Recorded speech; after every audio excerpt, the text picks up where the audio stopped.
আসসালামু আলাইকুম সবাইকে। কি অবস্থা সবার? আশা করি সবাই অনেক বেশি ভালো আছো। সো এসএসসি 2026 ব্যাচের শিক্ষার্থীরা, আর কিছুদিন পরেই তোমাদের এসএসসি পরীক্ষা শুরু হবে।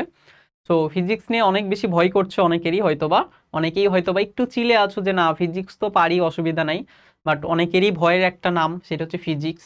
তো আজকে ফিজিক্সে আমি তোমাদের জন্য, যদি সহজ করে করার জন্য আর কি, বেসিক্যালি কয়েকটা টপিক একটু বলে দিব তোমাদেরকে। হ্যাঁ, এই টপিকগুলো তুমি যদি ঠিক মতো পড়ে যাও, তাহলে তুমি প্রত্যেকটা সিকিউ এর ইনশাল্লাহ তুমি কমন পাবা। অ্যান্ড তুমি কি পরিমাণ পড়ছো, কি পরিমাণ প্র্যাকটিস করছো, তার উপরে কিন্তু আসলে তুমি এগুলো ক্যান্সেল করে আসতে পারবা। তো বেসিক্যালি তোমার যদি কোনো একটা চ্যাপ্টারে যদি ঘাটতি থেকে থাকে, তাহলে আজকে আমি যেই টপিকের নামগুলো বলে দিব, অ্যাটলিস্ট ওই টপিকগুলো তুমি পড়ে যাও, তুমি কিন্তু সৃজনশীল ইনশাল্লাহ কমন পাবাই। ওকে, সো বেসিক্যালি এই পুরা সাজেশনটা মানে ভাইয়া আমার নিজের বানানো, মানে আমি শাহরিয়ার নাজিম, আমার নিজের বানানো। সো আমি আমার মানে অভিজ্ঞতা থেকে অ্যান্ড আমার ইন্টেলিজেন্সি থেকে যতটুকু পারছি জিনিসপত্রগুলো শর্ট করার চেষ্টা করছি। প্লাস কি কি প্রশ্ন আসতে পারে বা কোন কোন টপিক থেকে কোশ্চেন আসতে পারে সেগুলো আমি মানে এখানে দিছি। সো এটা বেসিক্যালি কি আমি তোমাদেরকে এখন দেখাবো। বাট আগে একটু বলে রাখি যে যদি মানে এই সকল টপিক তুমি যদি ঠিক মতো পড়ে যাও, হ্যাঁ, তাইলে তোমার যে 7টা সৃজনশীল আসবে সেখান থেকে তোমার 4টা লিখতে হবে। তো তুমি 7টার মধ্যে 7টা কমন না পারলে ইনশাল্লাহ 6টা পাবা। ঠিক আছে, মানে এমন হইতে পারে যে একটা বা দুইটা অধ্যায় সৃজনশীল মিস হয়ে গেছে, আমি যে সাজেশনটা দিয়েছি সেখান থেকে আসে নাই। বাট আশা করি তোমার তো লিখতে হবে 4টা, 4টার মধ্যে অ্যাটলিস্ট তুমি ইনশাল্লাহ 6টা পাবা। 6টা যদি না পাও, মানে খুব যদি রেয়ার কেস হয়, 5টা ইনশাল্লাহ মিস যাবে না। ঠিক আছে, সো আশা করি তুমি যে লেভেলের স্টুডেন্ট হও না কেন, এই সাজেশনটা তোমার অনেক বেশি কাজে দেবে। ওকে, সো চলো আমরা সাজেশনটা আলোচনা করি এবং শুরু করি। আমি কিন্তু অনেক কম্প্যাক্ট করার চেষ্টা করছি আর কি সাজেশনটা। ঠিক আছে, ধরো আমি যদি চাইতাম সব টপিক লিখে দিতে পারতাম, সব টপিক লিখে দিলে তো বেসিক্যালি সাজেশন হয় না, তাই না? সো এই জন্য মানে যে টপিকগুলো লিখে দিছি অবশ্যই ইম্পর্টেন্ট, এন্ড এগুলো তোমার খুব ভালো মতো পড়তে হবে। ঠিক আছে, যেমন ধরো গতি। গতি থেকে তুমি কি পড়বা? গতি থেকে তুমি গতির যে গ্রাফগুলো আছে, ঠিক আছে, বেগ বনাম সময়ের গ্রাফ, সরণ বনাম সময়ের গ্রাফ আর ত্বরণ বনাম সময়ের গ্রাফ, এই গ্রাফগুলো খুব ভালো মতো পড়ে যাবা। এই গ্রাফগুলো থেকে কোশ্চেন আসার পসিবিলিটি কত? এই গ্রাফগুলো থেকে কোশ্চেন আসার পসিবিলিটি সব থেকে বেশি। গতি চ্যাপ্টার থেকে যদি কোশ্চেন আসে, তাহলে গ্রাফ থেকে যে কোশ্চেন আসবে এটার পসিবিলিটি সব থেকে বেশি। তাই তুমি কিছু পারো বা না পারো, গতি চ্যাপ্টার তোমার যদি খারাপ মানে কঠিনও মনে হয়, ধরো তুমি গতি চ্যাপ্টার কখনো পড়ো নাই, যেমনেই হোক তুমি গ্রাফগুলো শিখে যাবা। শুধুমাত্র যে গ্রাফ, বেগ বনাম সময় গ্রাফের ক্ষেত্রফল কি নির্দেশ করে, ঢাল কি নির্দেশ করে, হ্যাঁ, তারপরে এই বেগ বনাম সময় গ্রাফ থেকে সরণ বনাম সময় গ্রাফ কিভাবে আহ আঁকাইতে হয়, বা ত্বরণ বনাম সময় গ্রাফ কিভাবে আঁকাইতে হয়, এই জিনিসপত্র একটু শিখে যাবা। এরপর একটা টাইপের ম্যাথ আছে না, যে ওই যে একটা বাস চলা শুরু করে, পিছন থেকে একটা মানুষ কি বাসটাকে মানে ধরার চেষ্টা করে, বা মনে করো একটা কি বাঘ, সে কি একটা হরিণকে কি শিকার করার চেষ্টা করছে, হরিণটা কি পালায় যাচ্ছে, পিছন থেকে কি বাঘ কি তাকে ধরার চেষ্টা করছে। এই টাইপের ম্যাথ পড়ছো না? এই ম্যাথগুলো একটু ঠিক মতো পড়বা। ঠিক আছে, এই ম্যাথগুলো আসে। আরেকটা জিনিস হইতে পারে, সেটা হচ্ছে একটা বস্তু নিচ থেকে উপরে নিক্ষেপ করলাম। সো নিক্ষেপ করলে এটা সর্বোচ্চ কত উচ্চতায় উঠবে, এই সর্বোচ্চ উচ্চতায় উঠতে কি পরিমাণ টাইম লাগবে, এই কোশ্চেনের গুলো একটু পড়ে যাবা, এই টাইপটা। ঠিক আছে, এই টাইপগুলো থেকে কি আমাদের কোশ্চেন আসার পসিবিলিটি সব থেকে বেশি। গ্যালিলিওর পরন্ত বস্তু সূত্র আছে, ওটা কিন্তু আমি এখানে বলি নাই, বাট ওগুলো তুমি যদি পারো, ধরো আমি তোমাকে বলি যে একটা ওষুধ কিন্তু সব রোগের নিরাময় করে না, ঠিক না? সো বেসিক্যালি এক একটা রোগের জন্য এক এক রকম ওষুধ। সো আমার বেসিক্যালি সাজেশনটা কাদের জন্য হচ্ছে, ধরো তুমি গতি চ্যাপ্টারটা পারো, তাহলে তুমি সবই পড়বা, তোমার তখন সাজেশনের তো দরকার নাই ভাই, যেটা আমি পারি সেটার কেন আমি সাজেশনের দিকে তাকাই থাকবো। বাট লেটস সে এটা আমি পারি না, তাই অ্যাটলিস্ট আমার কি কি পড়ে যাওয়া দরকার, যেগুলো না পড়ে গেলে আমাকে পস্তাইতে হবে, সেগুলো হচ্ছে এই টপিকগুলো। এই টপিকগুলো অ্যাটলিস্ট কি তুমি পড়ে যাবাই। বুঝতে পারছি, এই টপিকগুলো কি কোনোভাবেই কি করবা না, ছাড়বা না। ওকে ভাই, বল থেকে কোনগুলো পড়লে আমি কমন পাবো? বল থেকে তুমি যদি ভরবেগের সন্নিকর্ণ সূত্র, এই যে মিলিত বস্তুর বেগ, এটা যদি ঠিক মতো পড়ে যাও, এটা থেকে আসার পসিবিলিটি অনেক বেশি। বাট আমাদের গ এর সাথে, এটা গ নাম্বারে আছে মিলিত বস্তুর বেগ, আর ঘ নাম্বারে আছে এই যে ভরবেগ এবং যে গতিশক্তিটা আসলে সন্নিহিত হবে কিনা, এই ধরনের কোশ্চেন আছে। সো আমাদের এটাও কিন্তু অনেক বেশি ইম্পর্টেন্ট আমাদের জন্য। ঠিক আছে, আমাদের সংঘর্ষ রিলেটেড, একটা বস্তু আর একটা বস্তুকে ধাক্কা দিবে, মিলিত বেগ কত হবে, বা মিলিত বেগ না হলে একটা বস্তুর বেগ দিয়ে থাকলে আরেকটা বস্তুর বেগ কত হবে। হ্যাঁ, এবং মনে করো কি এই যে সংঘর্ষটা হইলো, এখানে কি ভরবেগ এবং গতিশক্তির সন্নিহিত আছে কিনা, এটা যে জানতে চাই, এটা আসার পসিবিলিটি অনেক বেশি। বুঝতে পারছি ব্যাপারটা। সো এগুলো কি ঠিক মতো কি পড়ে যাবা। এগুলো যদি কোনোভাবে মিস যায়ও, আমাদের যে ঘর্ষণ বল আছে না, এন্ড ঘর্ষণ বল থেকে কি ত্বরণ বের করতে হয়, এখান থেকে আসবে কোশ্চেন, আসতে পারে।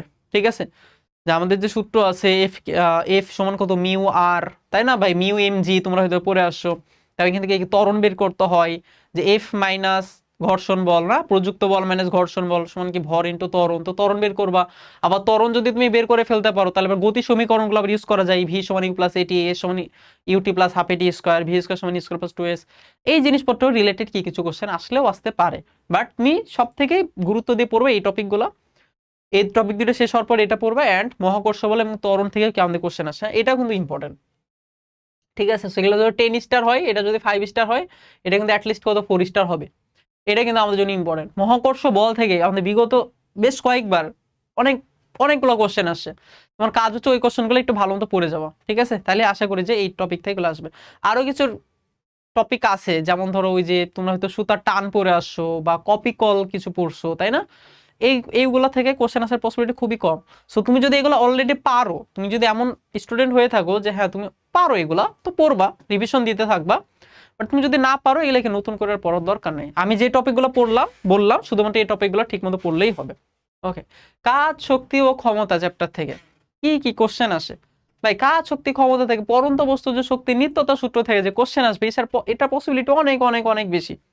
ঠিক আছে, একটা বস্তু উপর থেকে ফেলে দেওয়া হয়েছে, কোন অবস্থানে তার গতিশক্তি কত, কোন অবস্থানে তার বিভব শক্তি কত, মোট গতিশক্তি আর বিভব শক্তির যে যোগফল, এটা কি সবসময় কি আমাদের সমান আছে কিনা, মানে শক্তির নিত্যতা সূত্র তোমাকে প্রমাণ করতে বলবে। বুঝতে পারছি ব্যাপারটা? বা তোমার গতিশক্তি আর বিভব শক্তির অনুপাত বলে তোমাকে কি ওই উচ্চতা জানতে চাবে, এই ধরনের কি কোশ্চেন গুলো আসে।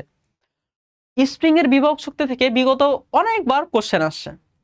স্প্রিং এর বিভব শক্তি আমাদের জন্য খুবই বেশি ইম্পর্টেন্ট। ঠিক আছে, বিশেষ করে স্প্রিং বিভব শক্তি থেকে স্প্রিং এর বিভব শক্তির সাথে যে আমাদের স্প্রিং এর বিভব শক্তির সাথে যে আমাদের যে গতিশক্তি মিলায় যে কোশ্চেনটা দেয়, যে হাফ এম ভি স্কোয়ার সমান কত হাফ কে এক্স স্কোয়ার।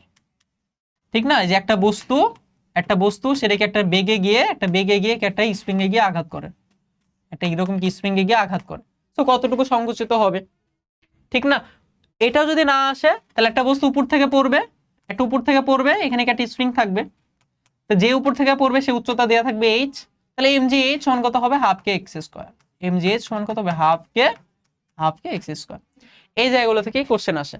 তাহলে আইদার গতিশক্তির সাথে মিলায় কোশ্চেন আসবে বিভব শক্তির, অথবা বিভব, হ্যাঁ মানে স্প্রিং এর বিভব শক্তি, অথবা বস্তুর বিভব শক্তির সাথে স্প্রিং এর বিভব শক্তি মিলায় কোশ্চেন আসবে। এই টপিকটাও ইম্পর্টেন্ট আমাদের জন্য। নাম্বার 3 হচ্ছে ক্ষমতা কর্মদক্ষতা নির্ণয়।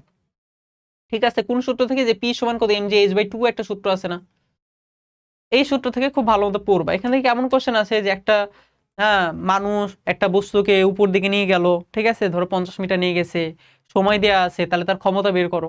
অথবা ক্ষমতা দেওয়া থাকলে সময় বের করতে বলবে। আর ক্ষমতা অনেক সময় কি, একটা হচ্ছে আমাদের ক্ষমতা দেওয়া থাকে, সাথে ইফিসিয়েন্সি দেওয়া থাকে বা কর্মদক্ষতা দেওয়া থাকে, তাহলে আবার আউটপুট ক্ষমতা আবার বের করতে হয়। তো এই যে কর্মদক্ষতা জিনিসগুলো একটু পড়ে যাবা। ঠিক আছে, ক্ষমতা কর্মদক্ষতা।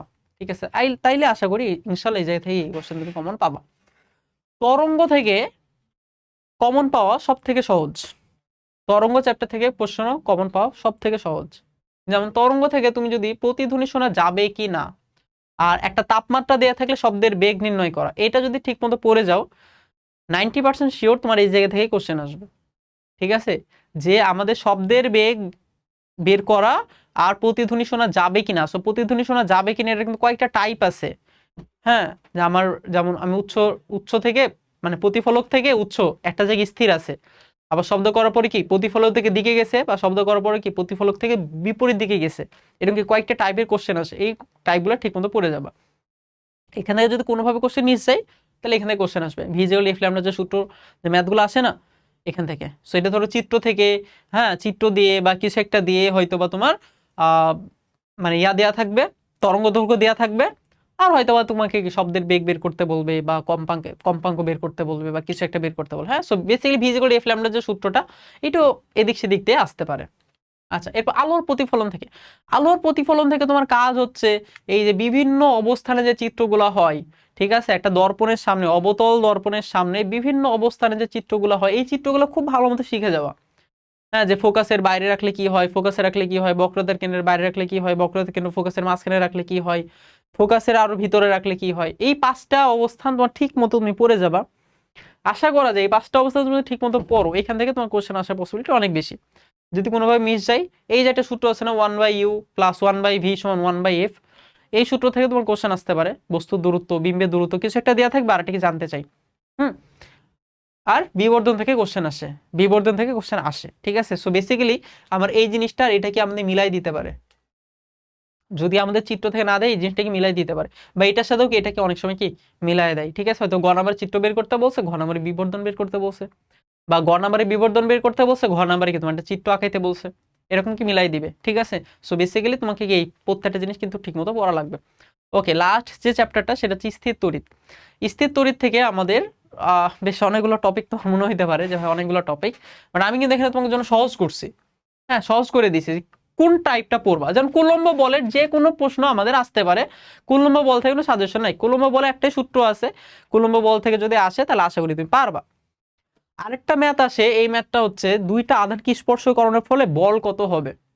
সো বেসিক্যালি স্পর্শকরণের আগে চার্জ আর পরের চার্জ আলাদা হয়ে যায়, তো চার্জ বের করা শিখতে হবে, তোমার সূত্র আছে চার্জ বের করার সূত্র কি হবে, ওই চার্জ বের করার পরে মনে করো আবার কুলম্ব বলের কি ম্যাথগুলো আসে, ঠিক আছে, স্পর্শকরণের আগে এবং পরে বলের অনুপাত বের করো বা কিছু একটা। সো চার্জ গুলো কি স্পর্শ করালে চার্জ কত হবে সেই ম্যাথগুলো তোমাকে শিখতে হবে ভালো মতো, তাহলে তুমি কুলম্ব ম্যাথ মানে কুলম্ব বলে কি ম্যাথ পারবা। যদি প্রাবল্য থেকে কোশ্চেন আসে তাহলে কোথায় প্রাবল্য শূন্য হবে এই কোশ্চেনটা আসবে, ঠিক আছে। যদি প্রাবল্য থেকে কোশ্চেন আসে তাহলে কোথায় প্রাবল্য শূন্য হবে বা কোন অবস্থানে প্রাবল্য সমান হবে। তো বেসিক্যালি সমান হওয়া মানে প্রাবল্য দিক সমান হওয়া, মানও সমান হওয়া। শূন্য হওয়া মানে কি দিক বিপরীত হওয়া, বাট মান কি হবে সমান হবে, মান সমান দিক বিপরীত, তাহলে আলটিমেটলি প্রাবল্য কি হলো শূন্য হয়ে গেল। এই জায়গা থেকে তোমার কোশ্চেন আসে সব থেকে মানে মানে সব থেকে বেশি পসিবিলিটি আছে। যদি বিভব থেকে কোশ্চেন আসে তাহলে এই যে বর্গের কেন্দ্রে অথবা কোন একটা কৌণিক বিন্দুতে আমাকে বিভব বের করতে আসবে, ঠিক আছে, অথবা আয়তাকার বস্তু হইতে পারে এটা। এটা একটু ভালো মতো পড়বা, একটা বর্গের কেন্দ্রে বা একটা বর্গের কৌণিক বিন্দুতে, কৌণিক বিন্দু মানে যে 4টা কৌণিক বিন্দু আছে, এই যে এটা বর্গ, হ্যাঁ লেটস সে এটা একটা বর্গ, তাহলে তোমার এখানে একটা চার্জ দেওয়া থাকবে, এখানে একটা চার্জ দেওয়া থাকবে, এখানে একটা চার্জ দেওয়া থাকবে, আর তোমার বলবে এই এই কৌণিক বিন্দুতে বিভব বের করো। এই 3টা চার্জের জন্য কি এটা তুমি বিভব পাবা না, তুমি দূরত্ব জানো, চার্জের মান জানো, এই চার্জের মান, এই চার্জের মান, এই চার্জের মান জানো, এই দূরত্বগুলো তোমার দেওয়া থাকবে, একটা দূরত্ব দেওয়া থাকবে, এই দূরত্ব দেওয়া থাকবে, এটাকে তোমাকে বের করতে হবে পিথাগোরাস থেকে, এটা বের করবে, ভি এর মান কি তোমাকে, হ্যাঁ ভি এর মান কি তোমাকে বের করতে হবে, ঠিক আছে, ভি এর মান এখান থেকে কি বের করতে হবে। এই জায়গা থেকে কি আমাদের কোশ্চেন আসতে পারে বিভব থেকে। আর গোলকের ধারকত্ব থেকে কোশ্চেন আসে, সো এটা জাস্ট একটা ছোট্ট সূত্র, সি সমান কত আর বাই কে সূত্র, এই সূত্র থেকে কি তোমার কোশ্চেন আসবে, ঠিক আছে। সো বেসিক্যালি স্থির তড়িতের তোমার ইয়া অনেক বড় মনে হতে পারে, বাট আমি কিন্তু অনেক শর্ট করে দিয়েছি তোমাদের জন্য। আচ্ছা, চ্যাপ্টার 1 বাকি থাকলো। চ্যাপ্টার 1 হচ্ছে আমাদের তুমি জাস্ট যে স্লাইড ক্যালিপার্স আছে, স্লাইড ক্যালিপার্স এবং ত্রুটি, ঠিক আছে, এটা একটু লিখে দিই। ওকে, চ্যাপ্টার 1, হ্যাঁ ভৌত জগৎ ও পরিমাপ, এটা স্লাইডে দেয়া হয় নাই আর কি, ভৌত জগৎ ও পরিমাপ, ভৌত জগৎ ও পরিমাপ, ঠিক আছে। এখান থেকে তুমি নাম্বার 1 টপিক পড়বা, সেটা হচ্ছে ত্রুটির যে ম্যাথগুলো আছে, ত্রুটির ম্যাথগুলো করে যাবা। 2 নম্বর থেকে slide callipers, slide callipers, slide callipers থেকে কিভাবে কি মাপ যোগ করা হয় এই জিনিসটাকে একটু পড়ে যাবা, ঠিক আছে। স্লাইড ক্যালিপার্স বা যে ভার্নিয়ার ধ্রুবক নির্ণয় করা হয়, স্লাইড ক্যালিপার্সে কোনগুলো পড়তে হবে, যে ভার্নিয়ার ধ্রুবক রিলেটেড জিনিসপত্র, ঠিক আছে। আচ্ছা এটা ভার্নিয়ার ধ্রুবক রিলেটেড, ভার্নিয়ার ধ্রুবক রিলেটেড জিনিসপত্র কি একটু ভালো মতো তোমাকে পড়ে যেতে হবে, ঠিক আছে। এই হচ্ছে মোটামুটি আমাদের কথাবার্তা। এখন আমরা যে সাজেশনটা দিলাম, ইনশাআল্লাহ এই সাজেশনের পরে তোমাদের ক্লাসও আসবে, ঠিক আছে। আমাদের সিকিউ এমসিকিউ সব ধরনের ক্লাস আসার কথা। সো তোমাদের মাসরুর ভাইয়া, তোমাদের অপূর্ব দাদা হয়তো এই ক্লাসগুলো রেকর্ড করে তোমাদের এসএসসি পরীক্ষার আগে আগে এগুলো হয়তো তোমরা কি মানে পেয়ে যাবে আর কি। বেসিক্যালি তোমার ফিজিক্সে পরীক্ষা লেটসে যেদিন আছে তার আগে যে পরীক্ষাটা হবে, ধরো ফিজিক্সের আগে আছে ধরো লেটসে বায়োলজি, সো বায়োলজি পরীক্ষা দেওয়ার এসে তারপর পরেই হয়তো তোমরা ক্লাসগুলো পেয়ে যাবা। সো এই ক্লাসগুলো পাওয়ার জন্য আমাদের সাথে যুক্ত থাকো ইনশাআল্লাহ। SS future school YouTube channel আছে, সেই চ্যানেলে সবগুলো ক্লাস তোমাদের চলে আসবে। আচ্ছা, আর আমি আর একটু কথাবার্তা বলি, যেমন ফিজিক্সের ক্ষেত্রে একটা খাতা কিভাবে আসলে লিখতে হয়, ঠিক আছে, এই জিনিসটা একটু বলে দিই, এটা অনেকেরই জানার থাকে যে ভাই আমি খাতায় কিভাবে আসলে অ্যান্সার করবো। হ্যাঁ, তো দেখো এটা ধরো তোমার লেটসে খাতা, এই খাতার মধ্যে তো তুমি একটা মার্জিন টানবা, তাই না। তো খাতার মধ্যে এটা হচ্ছে লেটস সে এটা হচ্ছে তোমার মার্জিন।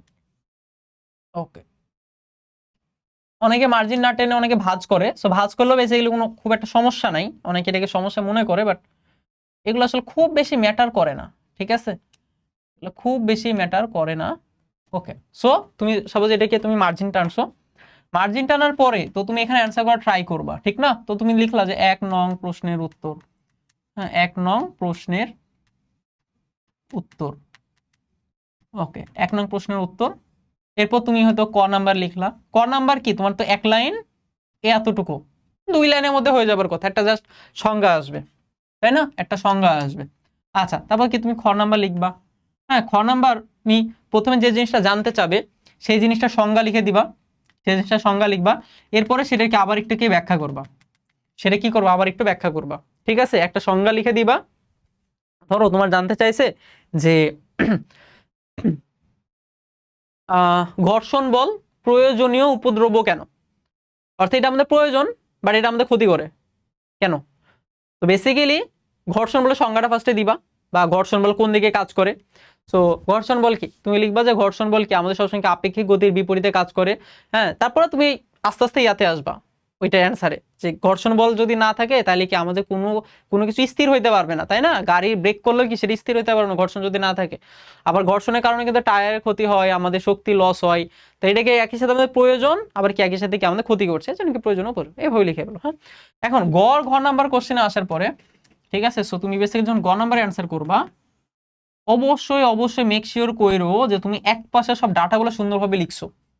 এখন এই ডাটাগুলো তুমি এই পাশেও লিখতে পারো আবার তুমি এখানেও লিখতে পারো, ঠিক আছে, যে দেওয়া আছে, হ্যাঁ দেওয়া আছে, এখান থেকে কি কি দেয়া আছে এই মানগুলাকে লিখে ফেলবা, এই যে দেওয়া আছে লেটস সে এগুলো এগুলো কি আমাদের দেয়া আছে, তারপরে কি বের করতে হবে এটা তুমি লিখবা, যে কি বের করতে হবে, এরপরে কি তুমি ম্যাথটা করা শুরু করবা, ঠিক আছে।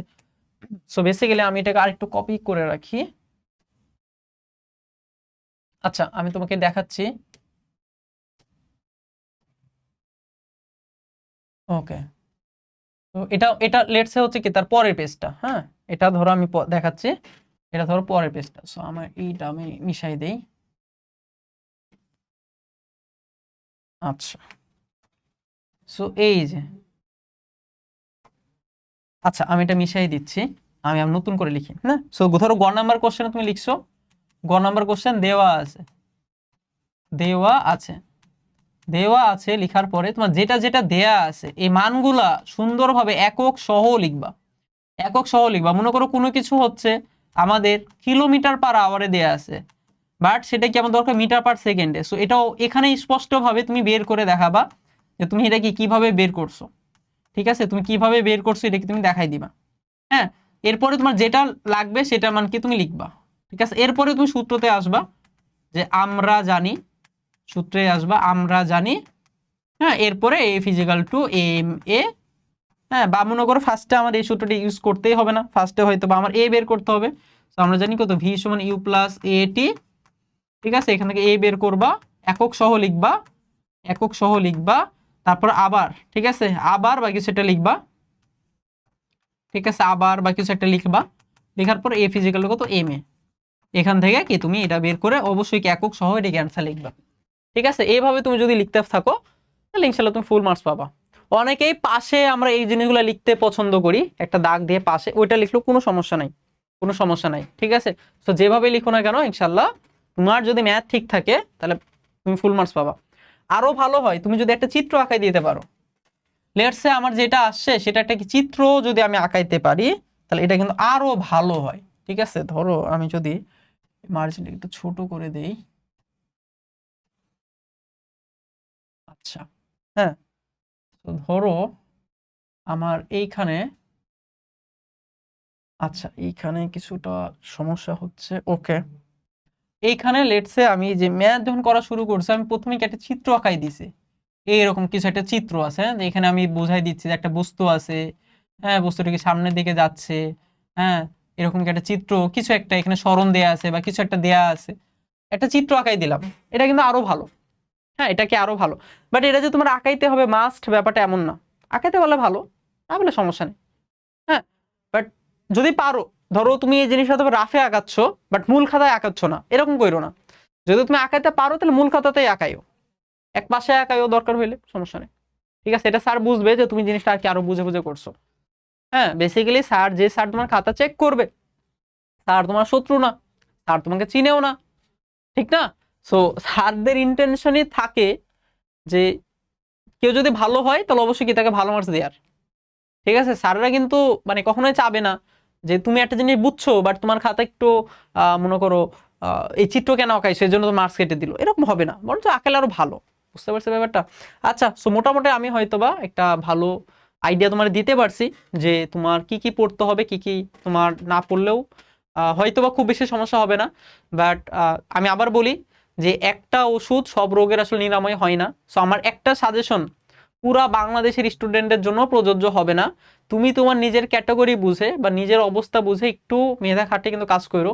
যেমন তুমি যদি অলরেডি লেটসে তুমি অলরেডি কাজ শক্তি ক্ষমতা খুব ভালো পারো, খুব ভালো পারো, তাহলে তোমার আমার সাজেশন ফলো করার কোনো দরকার নেই, যা যা আছে তুমি সব পড়বা। বাট লেটসে তুমি কাজ শক্তি ক্ষমতা কখনো পড়ো নাই, অ্যাটলিস্ট তোমার তো কিছু পড়ে যাইতে হবে, নাহলে তো সমস্যা।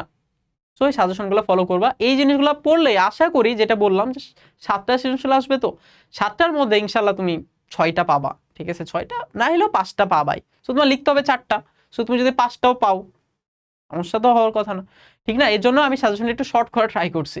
আমি যদি আরো বড় সাজেশন দিতাম তোমার হচ্ছে মনে করো 8টায় আসতো, হ্যাঁ, বাট ওইটা আমি করি নাই কারণ ওইটা কাইন্ড অফ সাজেশন না। ঠিক আছে, আচ্ছা, যাই হোক, সো সবার জন্য শুভকামনা। সবাই ইনশাআল্লাহ অনেক ভালো মতো এক্সাম দিবা, সবার সাথে আবার দেখা হবে, সবার সাথে আবার কথা হবে। সবাই ভালো থাকো, সুস্থ থাকো, সবার জন্য শুভকামনা। আসসালামু আলাইকুম।